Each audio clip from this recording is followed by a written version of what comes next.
everybody. Here we are at the Calabasas Library. My name is Karen Foley. I'm the host for today's Authors Night. Our guest today is Dennis Palumbo, who has written the book Head Wounds, which is one in a series of psychological thrillers featuring a psychologist, which is a coincidence because you are not only a writer, an author, a screenwriter, but you're a clinical psychologist as well. That's right. That's right. Where did you go to school? Where did you grow up? I grew up in Pittsburgh, which is one of the reasons I set the mystery Yes. series in Pittsburgh. I love the city, and it's changed so much since I've never I was been there. there. How's it changed? Well, it used to be a very blue-collar industrial town known for its steel mills yeah. and coal mining, and the skies were famously smoky from all the smokestacks. In fact, I worked my way through college, through the University of Pittsburgh, by working at the J&L Steel on 2nd Avenue. All those steel mills are gone now, and it's become primarily a white-collar town now. And it is the number one, maybe in the world, city for medical experimentation and innovation, for nanotechnology and robotics. And Really? so what's happened, Pittsburgh. it's striking because there will be these brand new glass and steel buildings in downtown that are coming up like crazy, sprouting like weeds. And then 2 streets over, you'll see a cobblestone street with the old streetcar tracks in it.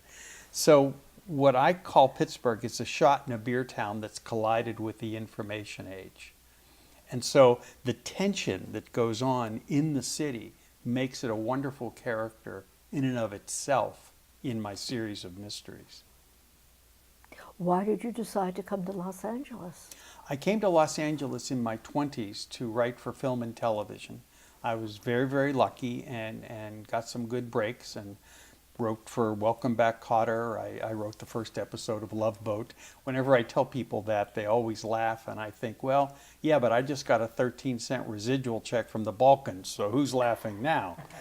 I also was a staff writer on Welcome Back, Kotter, and then I shifted to features, and I was very lucky. I co-wrote a movie with Peter O'Toole called My Favorite Year. Interesting you say that, because when you wrote to me, emailed me when I got the book, saying be prepared for something very intense, the more I read it, I said, oh my goodness, there's this dark thread running through this gentleman.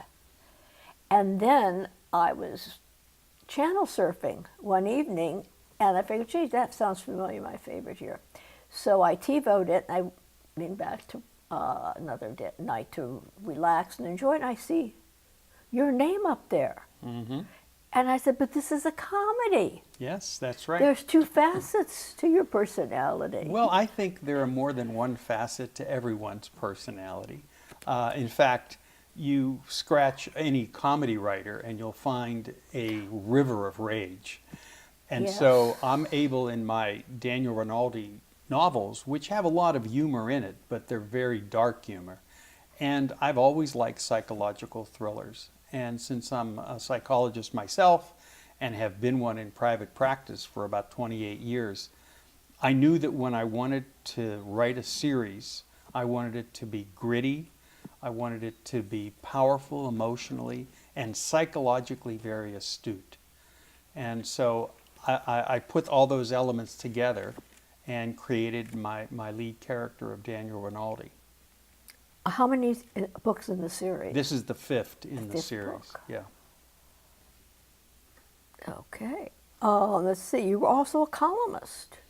Yes, I was a columnist for the magazine, the Writers Guild of America. It's called Written By.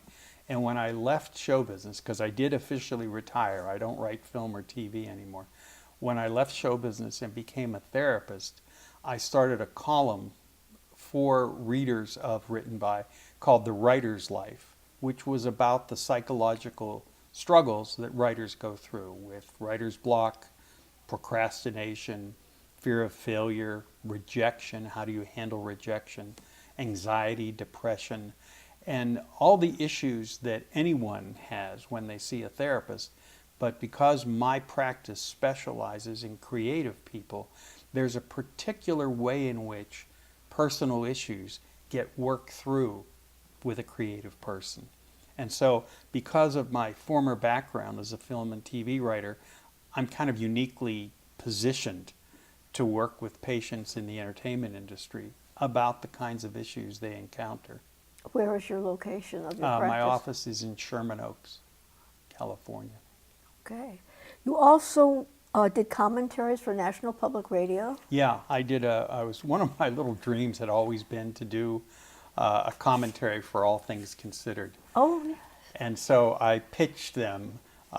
It's funny, I have this willingness to just pitch.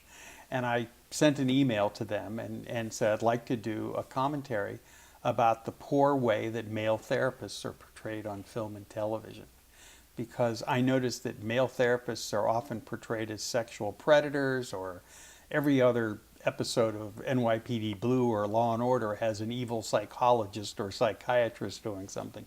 So I wanted to register a little bit of a complaint/rant about how male therapists are treated, and they liked it. And so I went ahead and recorded it. It was a big thrill for me. As an aside, did you ever see the program going on now, Here and Now? Oh, yes. Now that psychologist, psychiatrist, whatever his title is an amazing person. Yeah, I think the character of the psychiatrist in yes. Here and Now is a wonderful character.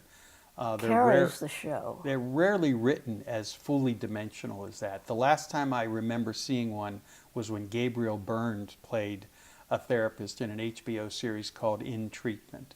I thought that was a very accurate portrayal of how what Jung says, only the wounded physician can heal.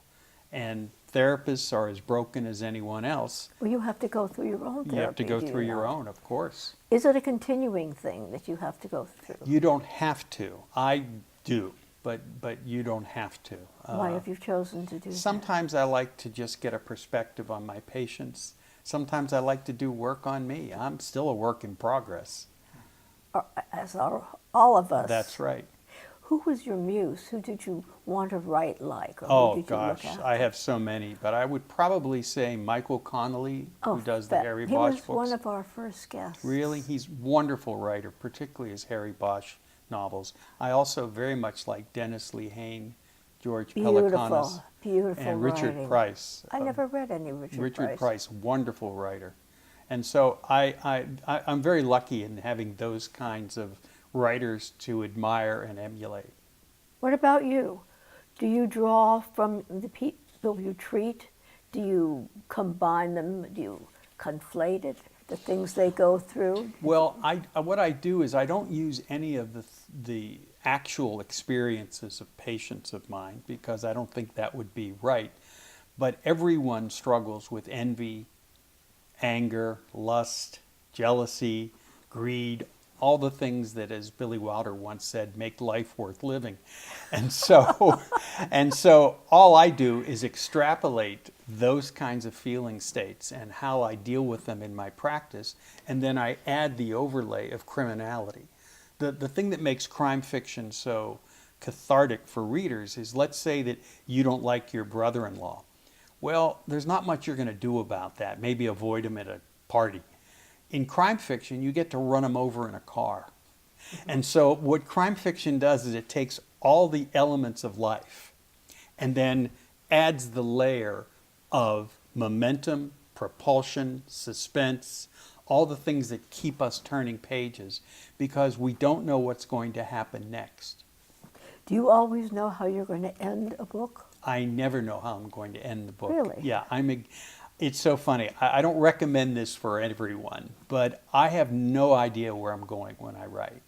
I just figure if I'm surprised, the reader will be surprised.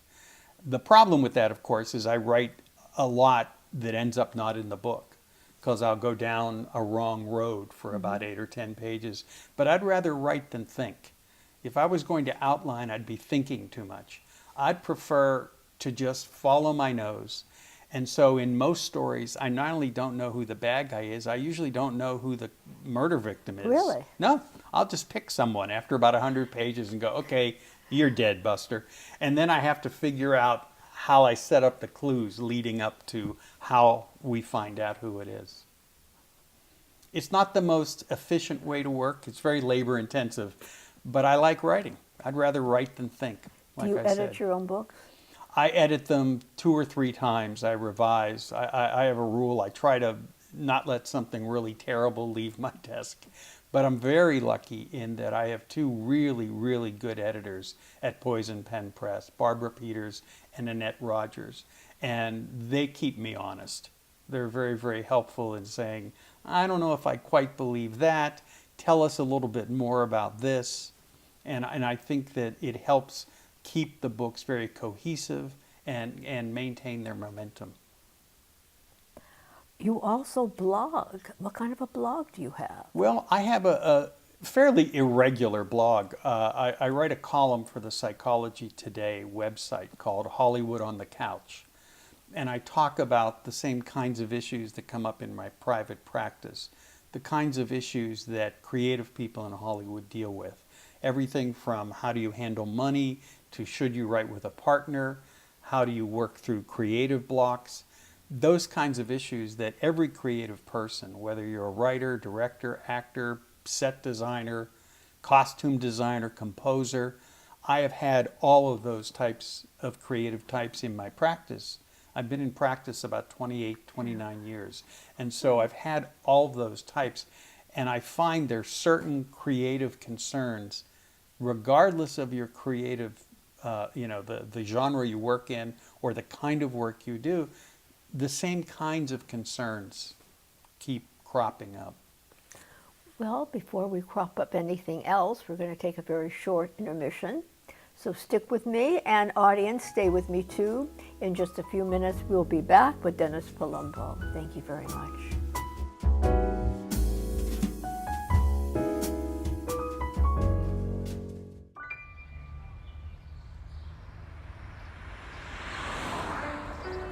It's harder whenever there's a bigger group.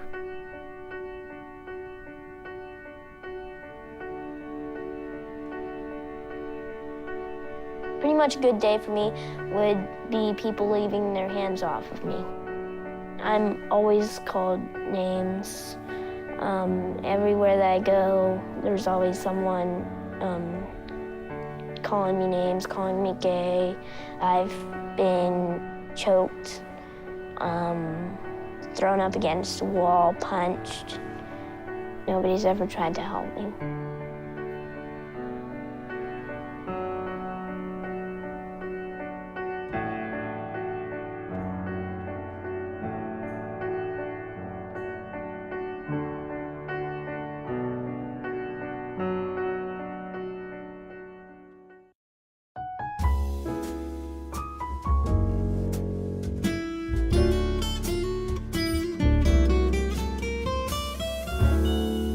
And it's back with Dennis Palumbo and head wounds. And we were talking about some of your work that you do outside of just writing novels. In addition to your blog, you conduct workshops, I understand, helping other writers? Well, I've been doing that for many years. I taught screenwriting at UCLA Extension years and years ago. UCLA. And now what often happens is I'll go around the country, and I've been across the pond, as they say, a few times, teaching writing workshops. In fact, when I do book signings, I'm going to be doing a number of book signings in Pittsburgh. And when I do them, I usually present a free mystery writing workshop before the signing, because so many people are interested in writing mysteries, and they get very intimidated by plotting and how do they build a character that readers can relate to. And so I try to give them some of the insights I've gleaned from initially doing it incorrectly for a long time, and then finally finding my voice writing these mystery novels. Is that what you did for Pepperdine, the workshops? When I taught at Pepperdine, Oh, you taught them? Yeah, when I taught at Pepperdine, what I usually do there is teach classes in therapy. A number of the instructors are friends and colleagues, and so they'll ask me to come in and discuss the kind of therapy I do. I am a dual career person, a full-time therapist with a full private practice and someone who writes a series of mysteries. Where were you named? You were named Teacher of the Year. Yeah, at UCLA Extension. Yeah, that was very kind of them to give me that. I think they had run out of all the other Teachers of the Year, so they go, well, who hasn't gotten a certificate yet? Well, I started to write down all your awards and recognition, but I thought maybe you should talk about them. Oh, I mean, gosh, come on. come We all on. love for people to say, "Tell me about yourself."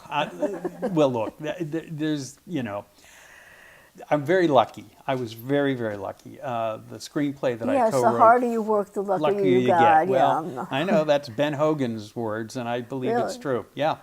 I was very lucky. I got a nomination from the Writers Guild for Best Screenplay for co-writing My Favorite Year. That was a great screenplay. Oh, thank you so much. A lot of people contributed to the success of that film. Primarily Peter O'Toole, who starred in it. He was. Well, he's a wonderful. magnificent actor. Wonderful, wonderful actor. And I've just been very, very lucky in that I've gotten some recognition along the way for things that I've done. I think I worked hard, but I also think I was lucky.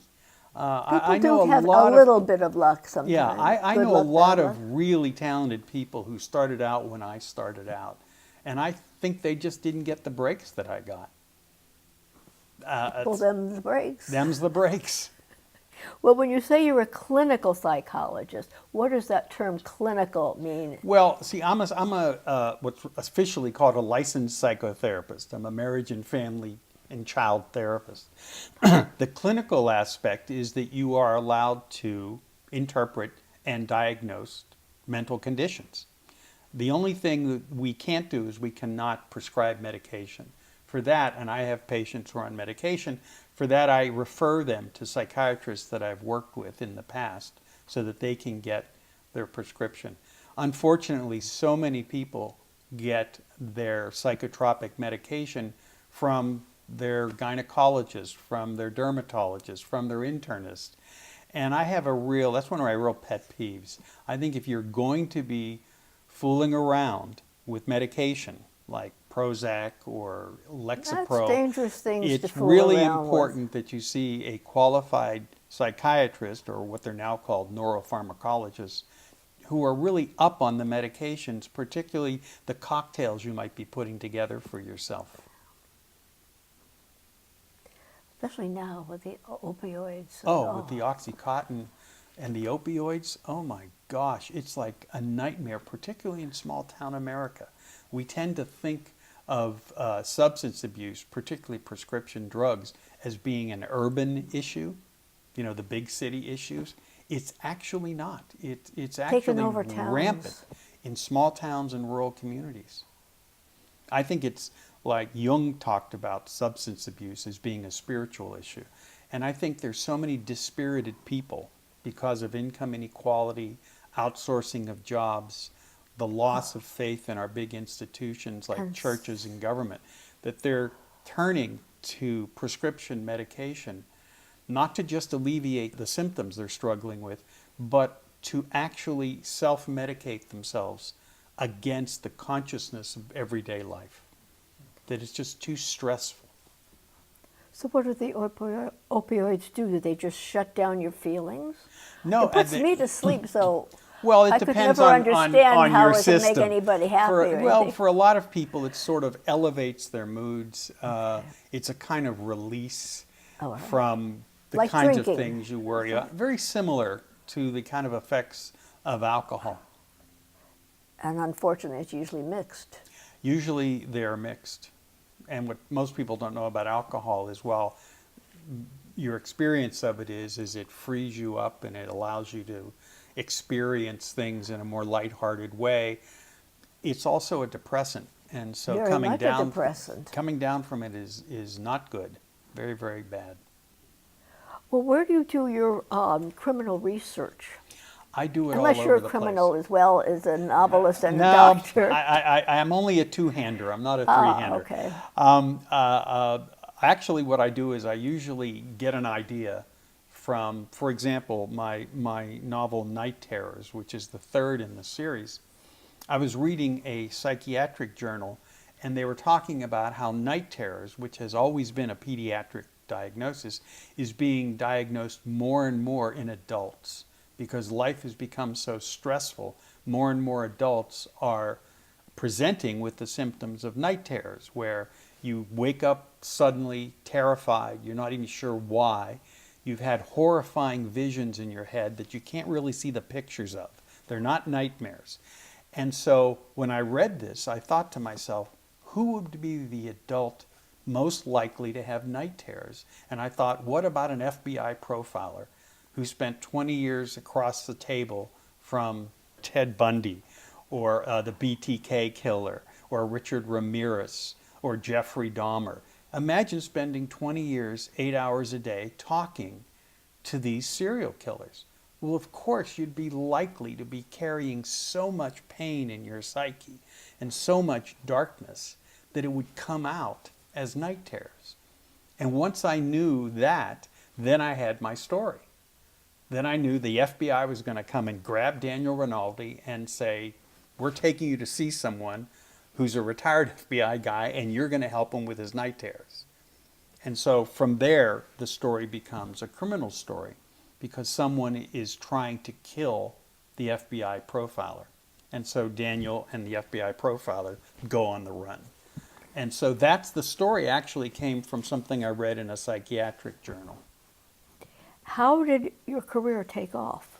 When did it take off? How long did it take you to when you said, I am going to make it as a writer? I'm not just doing it, I'm achieving.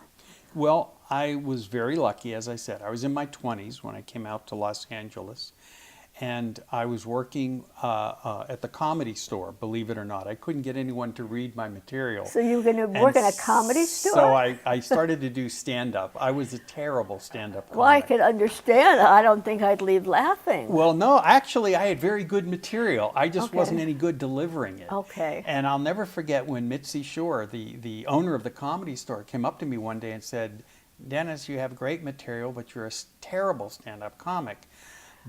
And I was there at a time, my fellow stand-up comics were like, Dave Letterman, I don't know what happened to him, Freddie Prinze, Kip Addotta.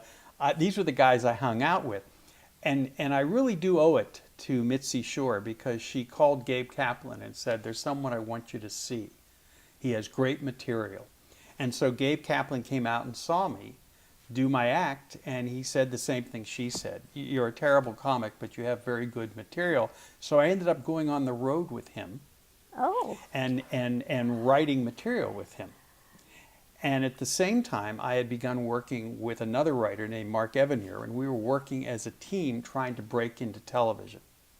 Now this is where the luck comes in. We were trying to break into television. At the same time, Gary Shandling, the late comic, was working on Welcome Back, Kotter. He was in a terrible car accident and was in the hospital for 8 or 9 months. So they needed more staff writers. So my partner, Mark Evanier, and I got Gary Shandling's position on Welcome Back, Kotter, which is how we ended up being writers on that show. Meanwhile, while Gary's in the hospital, he has an epiphany. He doesn't want to be a television writer. He wants to be a stand-up comic. And so he becomes a famous stand-up comic, and our writing careers on Welcome Back, Kotter were due to his having a car accident. Nothing you can exactly plan for when you come to Los Angeles. So that's the kind of luck that I feel like I've had my whole life. But I think one of your wonderful talents are two things. You start off grabbing the reader, such as Miles Davis saved my life. Yeah, thank you for saying that. One of the things I like to do in each of the novels is I want the first sentence to be a grabber. And so the first sentence of Head Wounds is, Miles Davis saved my life. Because I assume there's very few people who could read that sentence and not want to read the next one. The first sentence of Mirror Image, which is the first book in the series, the first sentence is, shame is a deep well.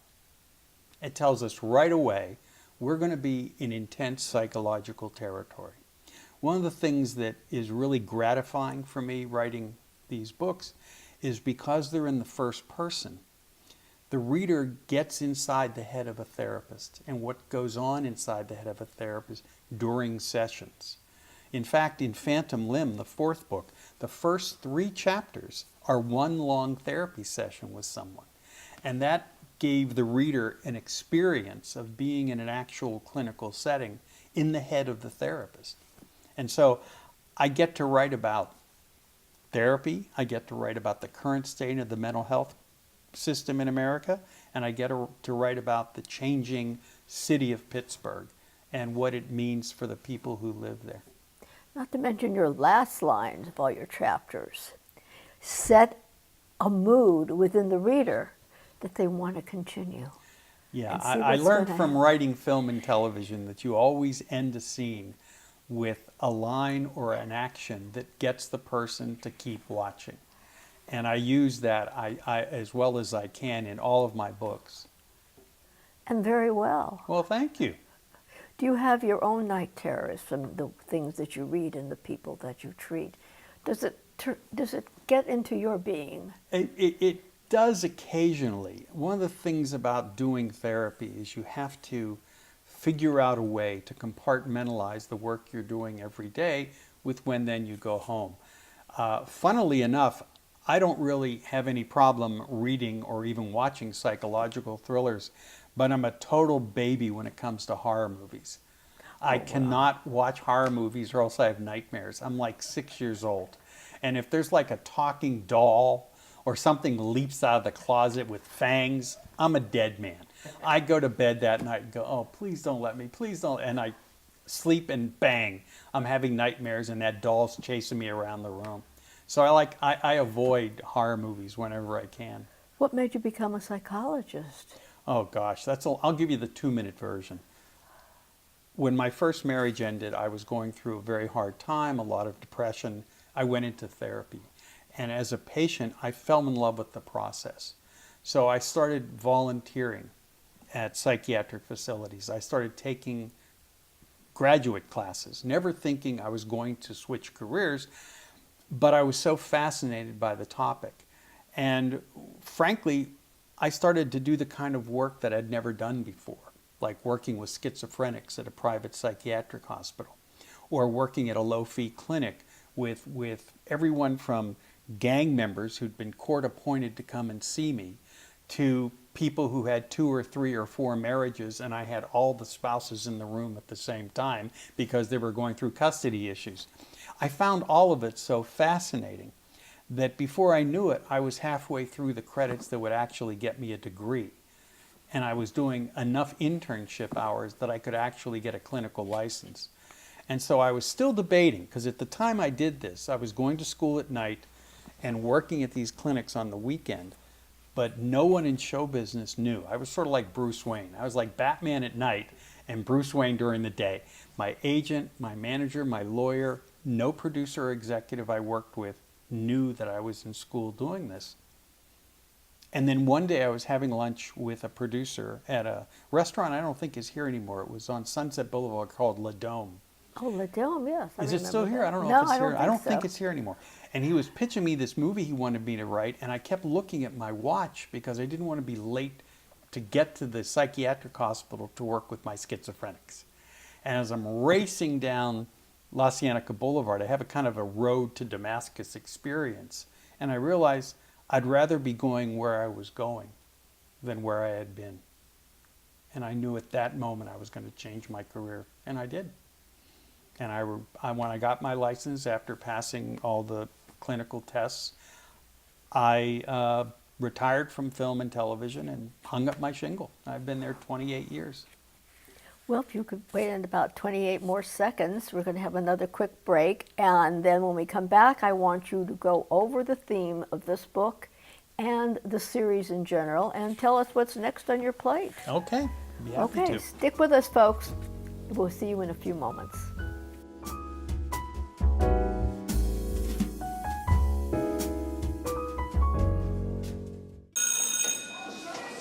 Don't look at me. Your hair's a bit frizzy today. Oh, you should pick that up. Oh, you're such a dork. Loser. Here, let me help you with that. Oops. Every day, kids witness bullying. Oh, look! Your crush is looking at you. Poor you. They want to help, but don't know how. See, no one here's gonna help you, because no one Teach your likes you. kids how to be more than a bystander. Visit stopbullying.gov.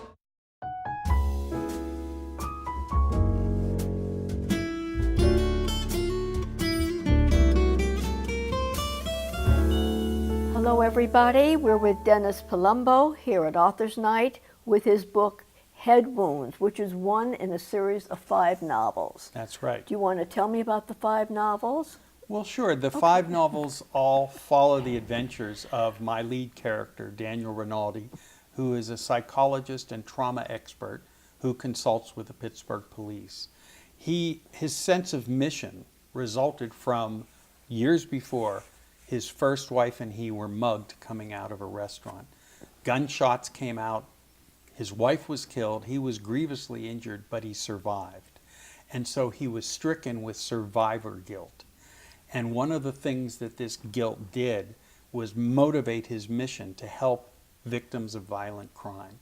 And so that's what his job officially is. He's the person that if someone's been mugged or their home's been invaded or there's been a sexual assault, the police often refer these victims to Daniel Rinaldi because he works with them. Most people who've been through a violent traumatic event have the symptoms we associate with PTSD. You know, eternal vigilance for future danger, nightmares, recurring images of the event, a kind of vigilance about life that really changes the experience of their lives. You know, you and I might go, oh, let's have lunch next Thursday, because we assume we're going to be around next Thursday. People who've been traumatized by violence no longer have those safe suppositions about how life is going to be. And so they see the world very differently. People who've been traumatized see the world differently than those who have not. And that's the theme through all of the novels. Kind of the terror of randomness that goes The on as randomness well. of violence and how we heal when we've been traumatized by experience. Heal? You really think people can heal? I think they can heal in the sense that they can learn to coexist with it and integrate their feelings and experiences. You never outgrow it. You never, ever outgrow it. I believe closure is a myth. I don't think... Oh, there is no such thing as There's no such thing closure. as closure. No. And nobody gets healed in the sense of they don't feel the thing anymore. But what, for example, let's say that you're someone and you were carjacked and someone who was in the car with you was injured and you weren't. One of the ways in which you're going to respond to that is to think, I should have done more. If I had been braver, if I had jumped the guy with the gun, whatever. Your trauma is real. That meaning that you should have acted a certain way, and if you had been more brave, the other person wouldn't have been injured. That actually causes more psychological damage than the anxiety and fear of being carjacked. The shoulda, woulda, coulda. Sure. And so what I get to talk about in all of my books is how Daniel Rinaldi helps people understand the meanings they're given to what happened to them so that they don't blame themselves. You'd be surprised how many people blame themselves. If they're driving down the freeway and get into a traffic accident, there are people who literally say, I shouldn't have been driving the freeway that day. Well, as though you could predict. One of the phrases that everybody uses is, oh, I should have known. How could you have known? You can't know. And so one of the things that I like to work on in the series of books is that victims are victims and they need our support. They need someone to help and contain their feelings and someone to challenge the idea that any of this was their fault. You know, one of the reasons the Me Too movement is so powerful is that for 100 years, women haven't reported rape or sexual assault because the culture and the way they were raised often reinforced the idea that they must have done something wrong for this to have happened to them. They should have known how to avoid this situation. They should have dressed differently. They should have fought back harder. And we blame the victim, which just seems crazy to me. And so one of the themes throughout all 5 novels which are, essentially entertainments. They're beach reads, they're bad guys and good guys and kidnappings and bank robberies and murder investigations. But under it, I'm trying to deal with aspects of the human condition that most mystery thrillers don't deal with. And through a psychologist lead character, I get the opportunity to do that. Is this fifth book going to be the last in the series or no? I don't know, to be honest. You really don't know? I don't know because I never know anything. I mean, when the reason I'm not trying to be clever here. The thing is, in this book, the reader finally finds out the truth of what happened to Daniel Rinaldi's wife, who was not killed as a result of a mugging gone wrong. It was staged to look like that. And so we find out what really happened to her. We learn a lot about her life before she met Daniel Rinaldi, much of which Daniel did not know about himself. And so there is a kind of completing the gestalt at the end of the book, where he finally has the release of figuring out what really happened. And we see the end of the bad guy who had caused it. And so the reader feels the sense of a circle closing. And that Daniel now, at long last, after 12 years of mourning and feeling guilty, might be able to get on with his life. And because that's how the book ends, a part of me feels it's over. And then another part of me feels, yeah, but now there's a whole new chapter for him to explore, which is his life unburdened by these feelings. Does that make him more effective? What does it do to his empathy for victims? There's a lot of things I've been thinking about that I think would make an interesting next book. So all I can say to our audience is stay tuned. When I know, when you know, I'll know. Yeah, I'll drop you an email and go, That well, would I'm be writing great. book number 6, Karen. But I want to thank you so very, very much. It was a very intellectual read into your novels so we can understand and see where all these things come from. And it was an honor to have you with us, and I'm glad I thank chased you. after you for all this time. See, I never mind chasing after somebody. Well, thank you so much. And I'll want to thank, of course, the library, the Friends of the Library, our Media Operations Department, the City of Calabasas, and leave with these words. The secret of a good old age is simply an honorable pact with solitude. That's from Gabriel Garcia Marquez, who wrote 100 Years of Solitude. One of the great novels. One of the best. Thank you very much for tuning in, and thank you again for coming in. Thank you, Karen.